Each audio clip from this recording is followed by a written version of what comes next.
Nous allons parler de la bouillabaisse. D'abord, nous parlerons des traditions de la bouillabaisse. Par définition, en tout cas pour nous, Français, nous pensons que la bouillabaisse est provençale. Plus tard, nous verrons que ce n'est peut-être pas tout à fait exact, mais cela ne nous importe pas. Il y a les traditions donc provençales, dont la tradition des Martigues semble être le pivot. C'est à cette tradition d'ailleurs que se rapporte la tradition marseillaise. Il y a ensuite à gauche et à droite les traditions niçoises et les traditions catalanes.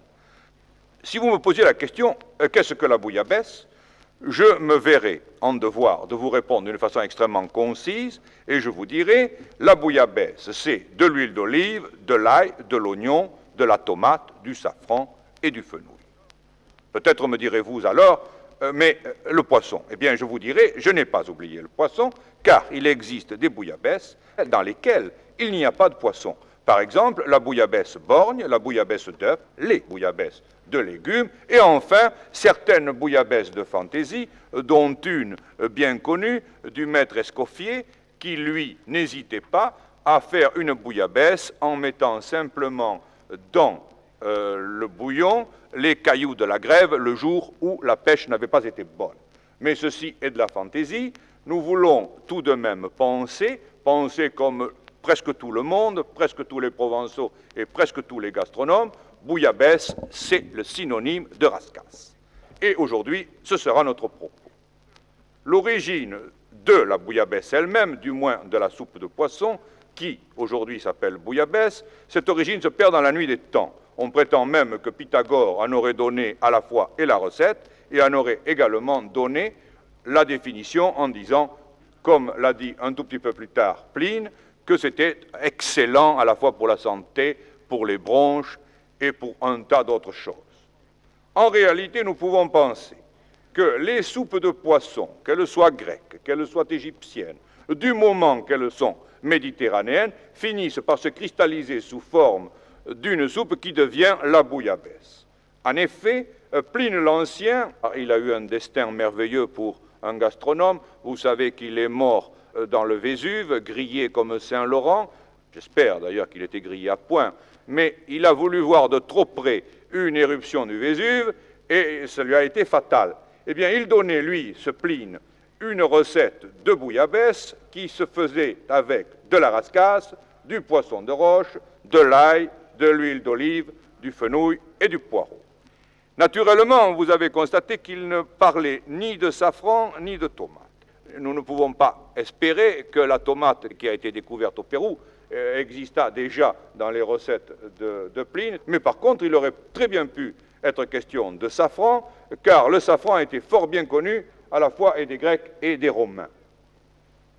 D'ailleurs, puisque nous parlons de safran, il est tout naturel que nous cherchions à savoir à quel moment il est intervenu dans la cuisine provençale. Eh bien, les archives de la ville de Marseille nous disent que c'est au début du XVe siècle que le safran fut introduit à Marseille par les pêcheurs catalans. Les pêcheurs catalans qui, originaires soit des Baléares, soit de la Costa Brava, l'avaient eux-mêmes hérité des Maures qui étaient à ce moment-là leurs conquérants, et ils avaient amené à Marseille à la fois le safran, avaient installé un quartier, avaient leurs plages et leurs ports. Eh bien, à partir de ce moment-là, nous sommes certains que le safran est intervenu dans la bouillabaisse, et nous allons nous occuper immédiatement de l'orthographe de ce mot. Eh bien, nous avons vu qu'au tout début, l'orthographe s'écrivait en deux mots seulement, bouillabasse, bouillabaisse, puis ensuite, c'est écrit en trois mots. C'est au début du XIXe siècle que, pour la première fois, j'ai pu trouver imprimé le mot bouillabaisse. Et puis, je pourrais parodier une phrase célèbre et dire « Enfin, Mistral vint ». Oui, en effet, Mistral vint, et je possède le manuscrit du poème de Mistral sur la bouillabaisse. Ce manuscrit fut d'ailleurs reproduit dans les îles d'Or. Et je constate qu'il y a une différence entre l'orthographe du poète et celle de l'imprimeur, qu'il s'agisse d'ailleurs du mot en provençal ou du mot en français. Mistral, qui était très ordonné, très méticuleux, donne par conséquent la première orthographe en un seul mot, et je suppose que s'il l'a laissé passer après la correction des épreuves, et qu'il a même laissé passer au masculin, ce qui aujourd'hui peut nous étonner, car en effet nous l'avons mis au féminin depuis pas mal de temps, eh bien je peux penser que tout de même il avait des raisons à cela, et qu'aujourd'hui nous sommes en droit de penser que Mistral fut le premier à écrire bouillabaisse d'un seul mot, que nous lui devons ce vocable, et au fond nous l'en remercions. Nous allons maintenant parler des traditions de la bouillabaisse, c'est-à-dire des traditions qui règlent la bouillabaisse en général. Eh bien, il y a d'abord la façon de pêcher la bouillabaisse, et je pense que cette façon de pêcher la bouillabaisse est vraiment une tradition par définition. Il est probable que si, aujourd'hui, nous revoyons des pêcheurs de l'époque de Pline l'Ancien partir à la pêche sur leur barque, il n'y aurait pas grande différence entre ce départ et celui d'un pêcheur de caril roué prenant un pointu armé à l'aviron et sur lequel on aurait mis, et on l'en met toujours d'ailleurs, une petite voile latine. Il y a bien sûr des différences en ce qui concerne le filet qui aujourd'hui est pratiquement toujours en nylon et qui autrefois était de chanvre, mais entre la manière de caler le filet, c'est-à-dire entre la manière dont on le pose le soir et dont on le relève le matin, il est probable qu'il n'y ait aucune différence. Naturellement, les poètes se sont emparés, et c'était normal, de ce thème qui est devenu populaire, de la bouillabaisse sous forme de la soupe d'or. Eh bien, il est assez curieux de constater que le premier poète qui ait écrit une longue pièce de vers sur la bouillabaisse soit un Anglais. C'est Thackeray, mais le poète Méry, qui est un poète provençal, et qui a d'ailleurs dans sa descendance directe, actuellement à Marseille, un des gastronomes les plus solides, les plus épicuriens qu'il soit de notre temps. Eh bien, ce Méry a trouvé une définition à la bouillabaisse. Il a dit « Certains vendredis saints, l'abbesse voulut faire une soupe de poisson. » Et il avait ainsi trouvé une étymologie nouvelle à bouillabaisse. Ce n'est pas très sérieux. Mais nous savons aussi qu'il y avait un nommé Gaspard de Besse. Gaspard de Besse était un bandit célèbre de la fin du XVIIIe siècle, qui est d'ailleurs mort roué vif à Aix-en-Provence, et on prétendait qu'il rançonnait les pêcheurs, il exigeait d'eux le meilleur de tous les poissons. Et lorsque l'on demandait à un de ces pêcheurs de bien vouloir donner un peu de poisson, il disait non, non, ne touchez pas à ça, ça c'est la bouille à Besse. Et puis alors il y a aussi une tradition qui veut que ce soit un nommé Besse, B-E-Y-2-S-E, bordelais, mais capitaine de cabotage de son état, et qui avait un équipage provençal et qui faisait cette soupe. Alors lorsque les Provençaux revenaient chez eux, ils refaisaient la soupe du capitaine Besse, et ils l'appelaient la bouille de Besse. Enfin, ça ne vaut pas cher non plus. Il y a enfin, je crois, la seule et véritable étymologie, c'est celle que Fernandel donne dans un de ses films, cet excellent Fernandel, qui dit « quand ça bout, tu baisses ». En effet, le vocable provençal dit « quanto che buio che beiso ». Quand ça bout, tu baisseras le feu, c'est-à-dire qu'à l'origine, il fallait faire un feu extrêmement violent et que ce feu était trop violent ensuite, il fallait enlever quelques brindilles de bois, diminuer l'intensité, d'où baisser le feu. Et je pense que c'est effectivement la véritable étymologie. Maintenant, il y a les recettes. Eh bien, des recettes, il y en a des centaines. Parmi ces centaines, j'en ai isolé quelques-unes et j'ai voulu qu'elles soient celles des grands cuisiniers, des grands chefs, des grands gastronomes et des grands faits libres provençaux, mais tous provençaux. De quoi d'abord se compose la bouillabaisse? Eh bien, elle se compose d'abord de pommes de terre, et ça, c'est assez curieux, mais je vous en parlerai beaucoup plus tard, car je crois que ça vaut la peine d'y revenir.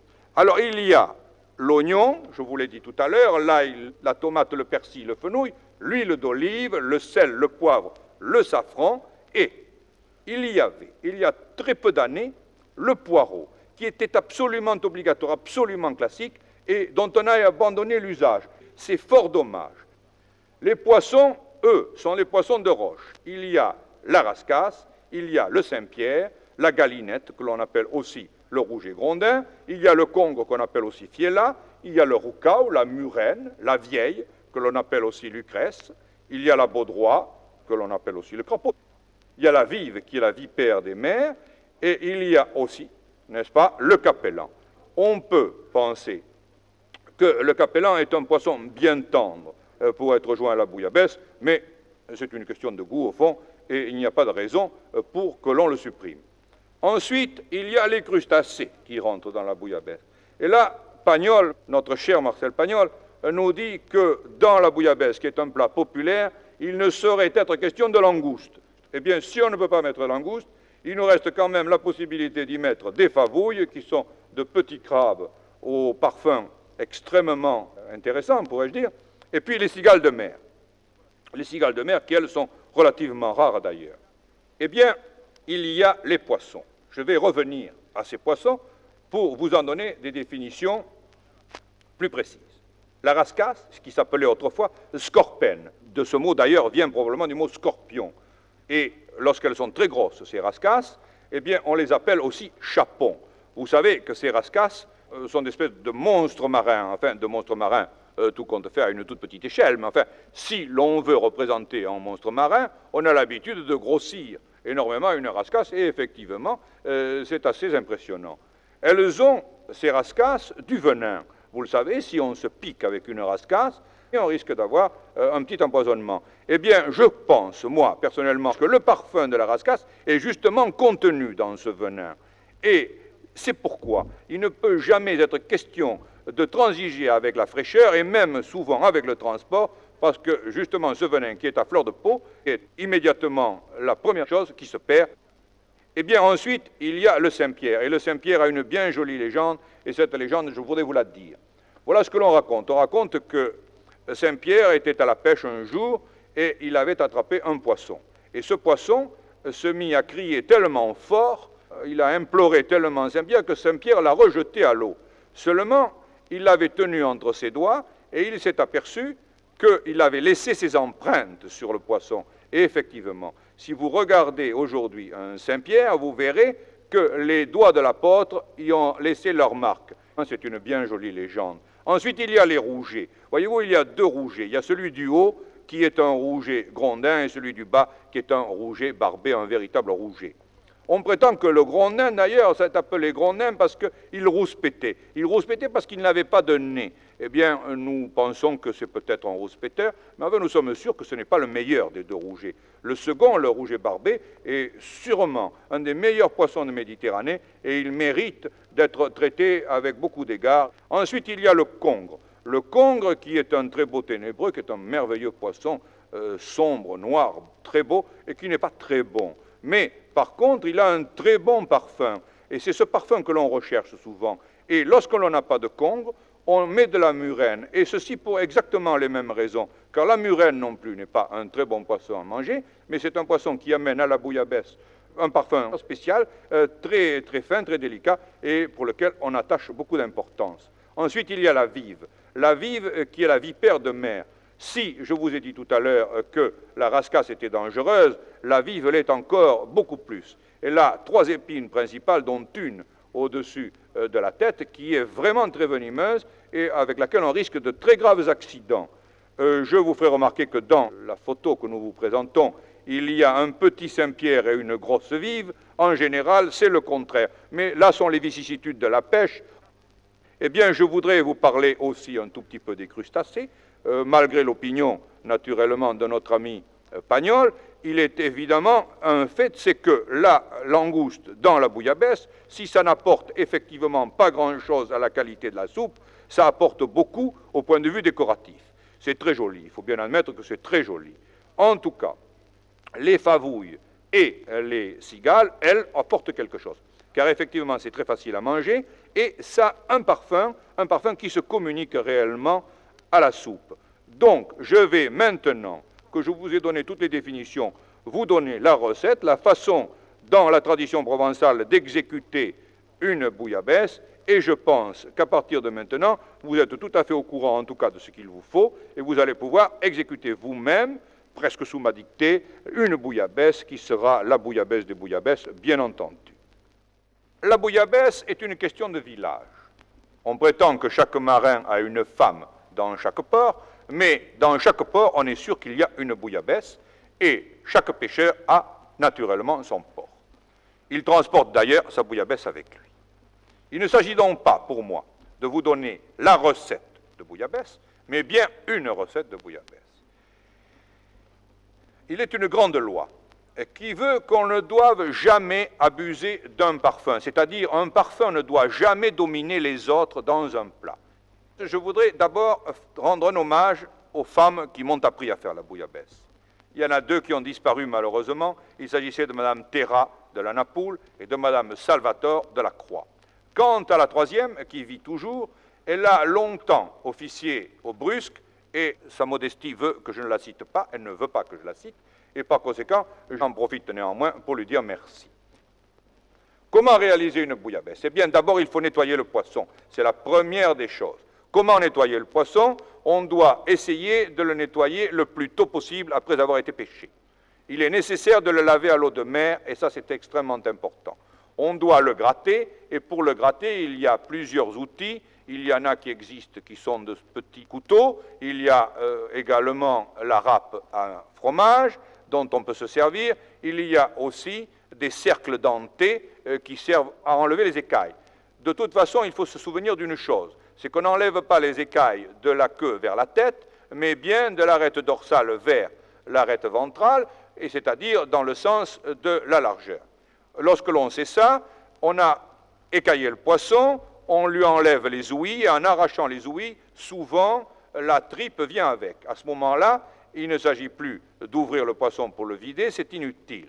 Vous le lavez donc dans de l'eau de mer si vous en avez. Si vous n'en avez pas, prenez de l'eau dans une bassine, évitez de laver le poisson sous l'eau du robinet. C'est extrêmement important.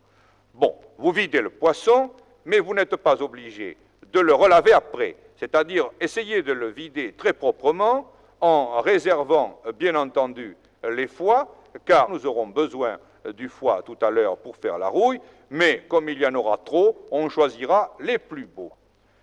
Il est une tradition qui veut que l'on ne coupe pas le poisson dans la bouillabaisse. Eh bien, ce n'est pas une tradition à respecter. En effet, si le poisson est trop gros, il est naturel de le couper. S'il est de taille normale, il est inutile de le couper. Et là, je crois qu'il s'agit de bon sens, il ne s'agit pas du tout d'une obligation. Vous le coupez donc s'il est trop gros, et vous réservez les têtes et les queues qui n'ont rien à faire dans la bouillabaisse, et vous allez voir pourquoi. Vous allez mettre le poisson que vous avez ainsi préparé à mariner dans une bassine que vous voulez de terre, en tout cas émaillée, jamais de métal, je précise, jamais de métal. Vous mettez le poisson à mariner, et ceci, vous le faites avec de l'huile d'olive en assez grande quantité pour que chaque morceau soit imprégné de cette huile. Vous y émiettez des graines de fenouil, vous y émiettez un tout petit peu de thym, très peu, mais il en faut un peu. Vous mettez le poivre et vous mettez le safran. Et lorsque vous avez mis tout cela dans la bassine, vous secouez de temps en temps, soit en imprégnant à la bassine un mouvement de rotation, soit qu'avec une spatule en bois, toujours en bois, vous ne remuez le poisson. Maintenant, nous allons nous occuper des légumes. En tout premier lieu, il s'agit de couper les oignons. On ne doit pas hacher des oignons, on doit les couper. Pour cela, on emploie une méthode que j'ai rendue très populaire par la télévision et qui consiste à couper d'abord l'oignon en deux, ensuite à le ciseler dans le sens de la largeur, puis dans le sens de la hauteur et ensuite dans le sens de la longueur. Ceci étant fait, on réserve cet oignon et on hache l'ail. Pour ceux qui sont fragiles, qui n'aiment pas beaucoup que l'ail soit rappelé à leur souvenir tout le long de la journée, eh bien on écrase l'ail entre deux torchons. Mais autrement, on l'écrase d'abord et on le hache ensuite. En ce qui concerne les tomates, il s'agit d'abord d'enlever le pédoncule. Enlever le pédoncule, car ce pédoncule donne de l'amertume. On enlève le pédoncule, on trempe les tomates quelques secondes dans de l'eau bouillante afin de pouvoir les émonder, afin de pouvoir enlever la peau. On les rafraîchit, on les coupe en deux, on exprime le jus qui est à l'intérieur, on les déshydrate le plus possible, on enlève les pépins et on les laisse quelques secondes soit dans un récipient genre passoire, soit sur un linge. Ensuite, on les concasse, on les met de côté, elles sont prêtes à être utilisées dans quelques minutes. Il y a maintenant les pommes de terre. Eh bien, ces pommes de terre font partie de la tradition martégale et ne font pas partie des autres traditions. Je voudrais d'abord vous raconter l'histoire des tartanes de Martigues. Autrefois, à bord des tartanes, on mangeait exclusivement la bouillabaisse chaque jour. Et pour cela, lorsque l'on armait un bateau, on donnait à chacun des marins, on lui donnait la quantité de pommes de terre qui correspondait au voyage. Et chacun de ces marins devait donc manger ses propres pommes de terre et pas celles du voisin. Eh bien, ils avaient imaginé un moyen extrêmement amusant. Ils coupaient leurs pommes de terre d'une façon différente, chaque marin avec sa propre coupe. Ce qui fait que lorsqu'on servait la bouillabaisse au panneau, car on prenait un panneau d'écoutille qui était très propre, qui ne servait d'ailleurs qu'à ça, et on versait la bouillabaisse dans ce panneau, il retrouvait les pommes de terre qu'il avait coupées à sa façon, seul le mousse avait le droit de manger dans le chaudron. Lui, il a toujours été favorisé, sauf dans les cas où c'est lui qui mangeait. Pour réaliser la bouillabaisse, nous devons d'abord, si nous voulons, ce n'est pas une obligation bien entendu, mais nous pouvons, si vous voulez, réaliser soit un fumé, soit ce que l'on appelle dans le Midi une soupe de poisson. Pour cela, il y a un intérêt majeur, c'est celui de pouvoir employer les poissons qui, eux, ne peuvent pas rentrer dans la bouillabaisse parce qu'ils sont trop petits, mais ils ont un goût tellement délicieux, tellement fin, tellement parfumé, qu'il serait absolument ridicule de se priver de cet apport, et je parle en ce moment-ci des girelles, des sarans et des rouquiers. Bien entendu, nous mettrons dans ce fumé les têtes et les queues des poissons trop gros que nous avons tronçonnés, ou les bas morceaux, ce qui est souvent le cas pour la tête, d'ailleurs, du Saint-Pierre, qui n'est pas intéressante dans la bouillabaisse et qui peut, par contre, donner un excellent goût au fumé.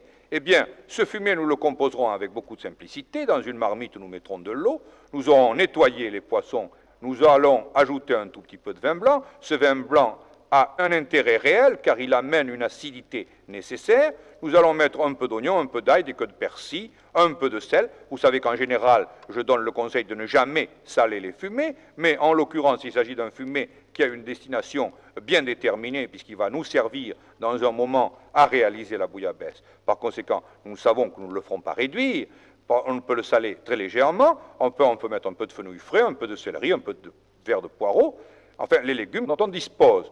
Ce fumé, ou cette soupe, selon votre goût, sera cuit environ 15 minutes, pas plus. Au bout de 15 minutes, on le passe. On le passe d'abord au travers d'une passoire à gros trous, et ensuite au travers d'un linge, de façon à ce qu'il ne reste absolument aucune de ces minuscules petites écailles qui, effectivement, enlèveraient beaucoup de joie à ceux qui mangeraient la bouillabaisse. Eh bien, maintenant, nous allons parler du récipient dans lequel on va faire la bouillabaisse, et ce récipient a une très grande importance. D'abord, par sa taille. Il doit être suffisant pour contenir naturellement très à l'aise le poisson. Autant que possible, il vaut mieux qu'il ne soit pas en métal comme du fer blanc, par exemple. Il faut que ce soit étamé, il faut ou bien que ce soit de la fonte émaillée, ou que ce soit en tout cas un récipient qui ne risque pas de donner un goût de métal à la soupe. Ce récipient a donc son importance. Dans ce récipient, vous allez mettre les légumes qui sont, en l'occurrence, l'ail, l'oignon, que vous allez faire fondre dans l'huile d'olive. Vous allez les faire fondre doucement, vous prendrez pour cela les précautions nécessaires, vous n'insisterez pas trop en ce qui concerne la vitesse d'exécution, sauf vers la fin. Alors là, vers la fin de la cuisson, vous allez augmenter au maximum la vitesse parce que vous allez mettre les tomates. Vous allez mettre les tomates. Or, si vous mettez les tomates dans ces légumes à revenir, il faut que le feu soit très violent. Lorsque ceci est fait, vous allez disposer d'abord le persil au fond. Vous allez mettre le persil en branche. Il est absolument inutile de le concasser. Vous allez le ranger, vous allez en mettre en assez grande quantité. Et sur ce persil, vous allez mettre les pommes de terre. Les pommes de terre, vous les aurez coupées, non pas avec tout l'art que mettaient les pêcheurs martigots, mais vous allez les couper en grosses rondelles d'environ 1/2 centimètre d'épaisseur. Et puis, vous allez ajouter dessus le poisson qui a été mariné, et ensuite vous rincerez le récipient dans lequel vous avez mariné le poisson avec du fumet de poisson ou de l'eau bouillante, de façon à ce que toute l'huile qui est restée attachée au récipient soit dissoute et ajoutée à la soupe, car ça c'est très extrêmement important. On pourrait presque dire que c'est le meilleur car vous savez que les corps gras ont la faculté de capter les parfums, par conséquent, ne jamais faire fi de cette particularité. Eh bien, vous allez à ce moment-là mouiller la bouillabaisse. Le mouillement de la bouillabaisse doit avoir lieu soit avec de l'eau, soit avec le fumet que vous avez constitué spécialement pour ça. Dès que vous voyez que le poisson peut cuire normalement, que le liquide affleure le poisson, arrêtez le mouillement, même s'il vous reste un tout petit peu de fumée de poisson, ce n'est pas grave. Et à partir de ce moment-là, vous allez assaisonner la bouillabaisse. Pour l'assaisonner, vous allez la goûter d'abord, car vous avez, ne l'oubliez pas, assaisonné le poisson lorsque vous l'avez mis en marinade, mais vous avez ajouté pas mal de choses, et par conséquent, vous devez rectifier ce qu'on appelle rectifier l'assaisonnement.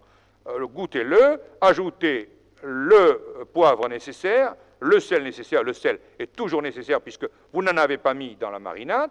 Et puis vous ajouterez aussi le zeste d'une orange. Et le zeste d'une orange sèche, d'une orange fraîche, cela n'a pas d'importance. On peut aussi ajouter un peu de zeste de citron ou un peu de zeste de grapefruit, de pamplemousse, mais ceci est une question de goût. De toute façon, il ne faut pas en mettre assez pour que l'on puisse après trouver le goût de zeste. Ça doit intervenir dans le parfum final, mais pas du tout s'imposer. Alors, aussitôt que cet assaisonnement est fait, que ce mouillement est prêt, vous allez faire démarrer le plus rapidement possible l'ébullition. Ébullition violente. Il s'agit en effet de réaliser une émulsion. Une émulsion ne peut être parfaite qu'à la condition qu'elle soit extrêmement rapidement faite. Eh bien, commencez à faire cuire rapidement la bouillabaisse et ensuite régler le feu, d'où le mot quand ça bout, tu baisses. Pendant que cette bouillabaisse va cuire, nous allons nous occuper du pain. Dans la tradition martégale, le pain est du pain rassis, du pain de famille, que l'on coupe en grosses tranches également. On en comptait une tranche par personne, mais assez volumineuse. On la faisait de 1,5 cm à 2 cm d'épaisseur, et maintenant, on a souvent à sa disposition du pain un peu moins important, et il suffit d'en couper 2 ou 3 tranches par personne. Et puis nous allons préparer la rouille. Alors vous savez que nous avons mis de côté tout à l'heure les foies, les plus jolis foies du poisson. Nous allons les mettre dans une passoire et nous allons les mettre dans la bouillabaisse quelques secondes, dans la bouillabaisse en ébullition, de façon à ce qu'il y ait une espèce de toute petite cuisson, c'est-à-dire 2 à 3 minutes au maximum. Eh bien, dès que cette cuisson est faite, nous égouttons les foies et nous les laissons sur une assiette en attendant d'avoir préparé la rouille. Pour cela, dans un mortier, nous allons mettre quelques piments rouges, un peu d'huile, et nous allons les piler bien consciencieusement. Quand ils seront bien pilés, nous allons ajouter de l'ail, que nous allons piler non moins consciencieusement. Nous continuerons en ajoutant un peu d'huile, et puis nous allons ajouter alors les foies de poisson. On va les piler également avec beaucoup de minutie. Nous allons en faire une pâte homogène et très lisse, et dès que la bouillabaisse est cuite, nous prendrons 2 ou 3 pommes de terre qui sont dans cette bouillabaisse, nous les ajouterons dans le mortier, nous pilerons et nous donnerons la consistance exacte que nous voulons en ajoutant un tout petit peu du bouillon de la bouillabaisse. Nous salerons légèrement et voilà la rouille prête à être servie. Nous pourrons savoir que notre bouillabaisse est cuite lorsque les pommes de terre seront cuites. En effet, la pomme de terre est toujours, même si elle est coupée à 1,5 cm d'épaisseur, est toujours un tout petit peu plus longue à cuire que le poisson. C'est donc la pomme de terre qui déterminera le moment où nous sortirons la bouillabaisse du feu. Il est un fait, on demande souvent aux cuisiniers, aux gens qui donnent des recettes, on leur dit combien de temps de cuisson? Eh bien, je réponds toujours invariablement, quand c'est cuit, uniquement quand c'est cuit. Vous ne pouvez pas dire 15 minutes ni 10 minutes. En définitive, ce seront les pommes de terre qui détermineront quand la bouillabaisse sera cuite. Pendant que nous allons préparer la bouillabaisse, nous pouvons penser qu'il y a aussi 2 choses qui interviennent dans la façon de la servir. La rouille, qui n'est pas une obligation, et les croûtons frits. Les croûtons frits sont également une fantaisie. Exactement comme la rouille d'ailleurs. La rouille est une fantaisie. Eh bien, on doit les servir aussi après les avoir fait rissoler à l'huile et les avoir légèrement frottés d'ail. Eh bien, nous allons récapituler. Nous avons d'abord une soupière. Dans cette soupière, nous avons des tranches de pain sur lesquels nous allons verser le bouillon. Nous aurons ensuite les poissons que nous dresserons sur un plat, les pommes de terre que nous dresserons sur un autre plat, ensuite il y a la rouille, et ensuite il y a les croûtons frits. On peut présenter le poisson et les pommes de terre sur du liège, car le liège, vous le savez, est un isolant, et par conséquent garde la chaleur au mets que l'on lui confie. Eh bien, voilà la bouillabaisse prête à être servie. Je crois que vous savez tout ce qu'il y a à savoir.